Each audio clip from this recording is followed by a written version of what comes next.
Hello, my name is David Flores. Welcome to my presentation on CE20, Outsourcing. Hope you enjoy.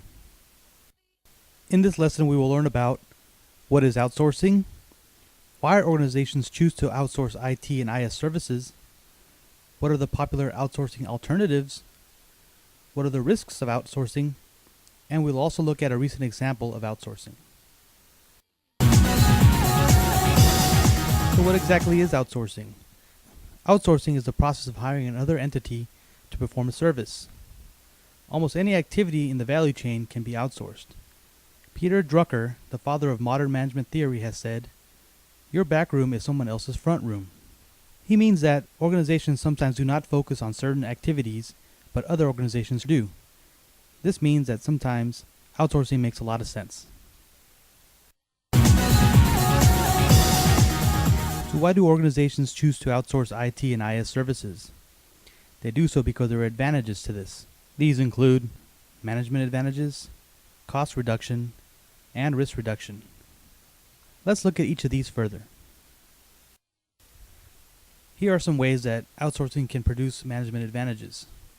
First of all, by hiring an outside specialist, a company can quickly gain knowledge about an area or activity that they were not familiar with. They can avoid management problems because experts in an area of difficulty for a company can offer relief from having to manage such areas themselves. This frees up management time because management is now free from worrying about outsourced activities. Management can now focus on its core business strategies and activities, and this saves a lot of direct and indirect management from managers and sub-managers. Another advantage is cost reduction. By obtaining part-time services for activities that only need part-time attention, such as network administration, companies will not need to hire full-time staff to do these jobs. They can also gain economies of scale, such as when changes to systems must be made due to government regulations or other factors. Companies who have outsourced these activities need no longer worry, as their service provider will handle it for them and all other companies they provide this service to. Risk reduction is another advantage. An organization can cap their financial risks since outsourced specialists usually agree to cover their activities for a fixed cost. So even if a company can perform these activities themselves at a cheaper price, they run the risk of having these projects spiral out of control due to their lack of expertise and experience. An example of this is installing and maintaining workstations.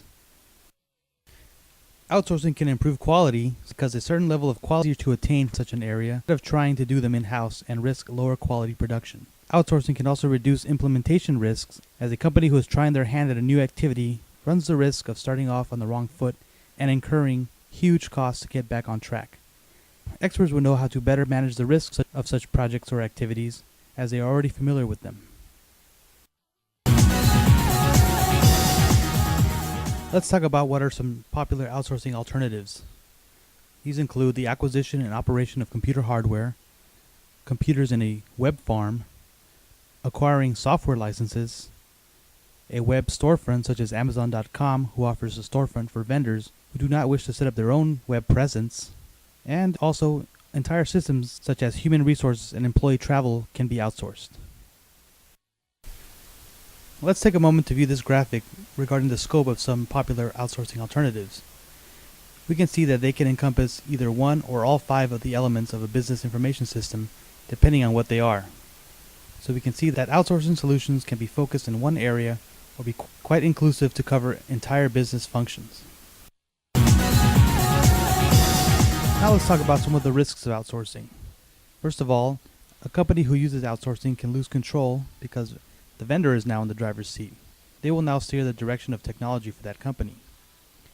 There's also a potential for loss of intellectual capital, since the outsourcing company now is very familiar with your organization's procedures and may share them with your competitor. Product fixes and enhancements may no longer be prioritized the way an organization would like. Vendors' management, direction, or identity changes may have adverse effect on a company. This could also lead to a CIO of an organization becoming superfluous. Another risk is that benefits are outweighed by long-term costs. For example, an organization can be stuck high unit costs forever and paying for someone else's mismanagement. In time, the outsourced vendor, since they are so familiar with the organization's procedures and activities, will become the de facto sole source for these services. And an organization may not get what they pay for and not even know it. This can lead to no easy exit for an organization who relies heavily on outsourcing, since critical knowledge is in the minds of the vendors and not the employees. It can be very expensive and risky to change vendors.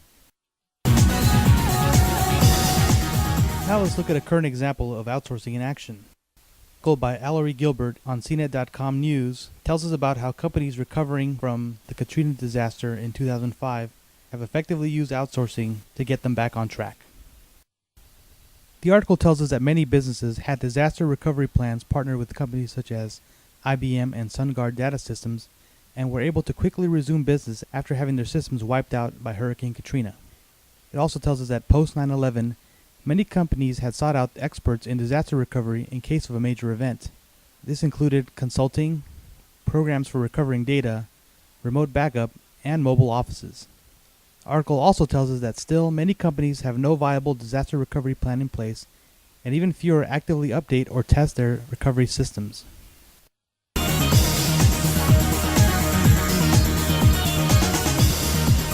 This is the end of my video presentation. Thank you for watching.